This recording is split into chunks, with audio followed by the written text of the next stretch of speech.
So you're filming me now on the same camera that we shot Monsters on, which is a Sony EX3. But we put an adapter on the front, like a Letus Ultimate adapter and a SLR 50mm lens, a Nikon that went down to f1.2 to give us that really nice depth of field. And I'm still paying the price for that now, because I'll try and do it but you won't hear it, but if I go, my back clicks. I've got a bad back from holding that camera for like 6 weeks, because it's so front heavy when you put the adapter on the front. And so basically I probably wouldn't do that again, but when you try out these other cameras like the F3, the downside is when you have a box in between you, and so you have two apertures. You have the aperture on the video camera, and you have the aperture on the film camera, the film lens. And it means that I can have the aperture fully open all the time, and I can change the aperture within the video camera to get the exposure right, which you can't do when you don't have an adapter, if that makes sense. And so that way it meant I could always have that beautiful depth of field no matter what the lighting conditions were, and I'll just dial down the internal aperture to get it right. And I sort of missed that in the new cameras, because when you pick them up and you go, oh, this is brilliant, but suddenly you either have to change the shutter speed, which is going to make the film look weird, or the only other option is to put ND in front of the lens, and you've only and the built-in ND, you don't want to keep doing this every time you go into it, the cloud goes over and do that. Whereas when I had the adapter on the front, I was just dialing on the side every time it got a bit brighter or darker, or we went inside, and it was very fast. I found it really useful. Just the downside was just the sheer scale of the thing. It was really front heavy and a lot to carry around, but it was worth it. But I'm curious about the latest one now, is because the Canon 5D wasn't out when we shot, so the new thing now is obviously this C300. I haven't even seen it properly, the footage, but I've seen some pictures of it. It looks pretty cool, and they've got the F3 and obviously things like the Epic and stuff, so it's getting more and more interesting. It's the sort of dream camera that I used to picture like 5 years ago is starting to happen now, and so we'll see. The ultimate dream camera is I just picture the movie and plug a wire into my head and don't have to go anywhere. And you know that there is I think that is Yale experimented for the first time the recording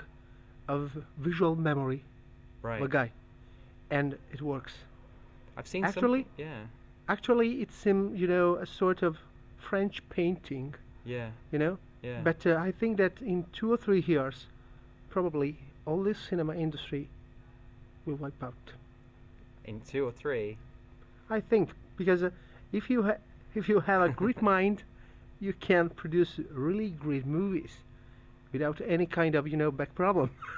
You mean with the wire, with the brain version that you're talking about? I have seen actually I have seen, I think it is Yale or Stanford. I will send you a mail about that, I've seen because that clip. You mean? it was really shocked. Well, I've seen one where they show them footage. Yeah, and you that see one, what that their one. brain sees. Yeah, and Exactly. that's really scary. It's- And what's it's weird really is it's scary. not the same picture, No. but you can tell it's a person. But one looks like a woman, and Yeah. the other one's a man. And Yeah. isn't it Steve Martin or something? No, it was, yes, Steve Martin. Yeah. It was a Steve Martin in the Pink Panther Yeah, or stuff. something strange. Okay. So, anyway, if you are thinking and considering the IMDb Pro information, you are thinking about Monsters sequel, what will be your camera for that movie? I'm not filming that. That'll be Vertigo, who own the rights to Monsters. Okay. So they're planning on doing the sequel, and so I have no idea what that would be shot on. I don't think I would. If I was going to do Monsters again, I wouldn't take that camera. I think it's too heavy Yes, when you're running around the jungle and stuff. That's But right. but yeah, I don't know. It depends how guerrilla you want to get and how big a crew you want. If you really want to be on your own and nobody else, and you don't want anybody assisting you, then I think you have to look to things more like this, the C300 maybe and things like that, and or the F3, Yeah. because if you go higher than that, it feels like you need assistance around Yeah. you know, of some sort.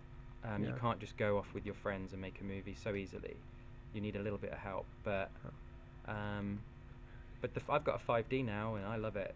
I mean, for just messing around and shooting stuff, it's beautiful. Beautiful. I think, like, we've seen some movies at this festival that were on a 5D, and you can't tell. I mean, it's Mhm. not really. It looks. It's if the idea is good enough and the storytelling's good enough, Yes. I don't think you care. Like, you just forget about what it's shot on, you know, straight away, and so. Yeah, it's going to be interesting the next few years. I'd give it more than 3 for the brain one, but yeah, it's definitely, things are changing, I think, Yeah. for the better. The 1D is far better of 5D for sure. Is I it? have one. It is impressive the difference, and also the F3 is really. I have one F3 recently bought. We recently bought an F3. It is really cumbersome to use because it's big. This is Right. not a small camera. This is like that. Yeah. It's a cube like that. It is really heavy because all of the stuff near to the lens is metal. It's not plastic. Well, I wish they just wouldn't make it. Yes, I wish but it would go on your shoulder. yes, 'Cause shoulder, but it is more bigger than this. It is really more bigger than Yeah, this. yeah, It was a surprise for us because it's not a small camera. yeah. You cannot you can even think to hold this camera this way for a long time. Anyway, it is a very great camera because it has a very good double SDI out, and that means a lot. And also the signal is incredible. The latitude of the sensor is really good, and you can put whatever you want in front of the lens. But there is a but. There is a sort of middleware between the lens and the sensor, Yeah. and this middleware is a piece. All right. Okay. Okay. Thank you so much, Gareth. No, thank you. Thank you. Bye. Bye.